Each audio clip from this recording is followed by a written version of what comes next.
Sadece 2 malzemeyle evde yüz germe, gözenek sıkılaştırma, cilt aydınlatma yapıyoruz. Salatalık kullanacağız. Şöyle orta boy bir salatalığın kabuğunu soyun, bir güzel yıkadıktan sonra rendeleyin ve bunun suyunu almak için bir bez arasına koyup bir güzel sıkın. Salatalık suyu cilt aydınlatmada, leke giderip renk açmada çok etki göreceğiniz bir ürün.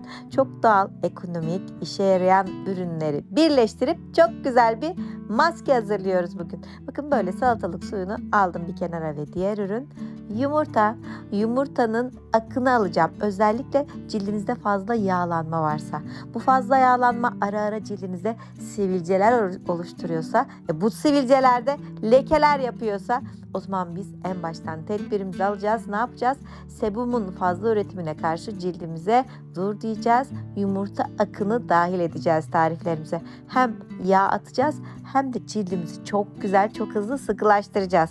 Böyle bir sürt çırpıcınız var ise köpük kıvamına gelene kadar çırpın. Yoksa bir çırpıcıyla, çatalla da yapabilirsiniz. Yumurta akını çırptıktan sonra üzerine bir yemek kaşığı dolusu salatalık suyunu ilave ettim ve tekrardan karıştırıyorum. Bakın sadece bu iki malzeme hepimizin dolabında olan, bulunabilir, uygun fiyatlı bu iki malzemeyi karıştırıyorum ve tarifim hazır hale gelmiş oldu. Yani mutfakta şöyle kendimize birkaç dakika ayırıp evde botoks yaptırmışçasına cildimizi gerip cildimize aydınlık bir görüntü katabiliriz. Ellerime alıyorum, böyle bolca sürüyorum. Şimdi burada dikkat etmem gereken birkaç şey var. Bu tarifi bir kere de sürüp bırakırsanız etki daha az oluyor arkadaşlar. Her türlü denedim. En güzel sonucu ben 3 kat sürmekte buldum. Böyle bolca sürüyorum ama onu sürer sürmez emilim oluyor. O yüzden birkaç dakika sonra çekiyor. Şöyle bir 10 dakika bekletin birinci katı sürdükten sonra. Bakın nasıl krem gibi cildim onu bir güzel emdi çekti, bana tazeliğini bırakacak birazdan. İkinci kata geldim.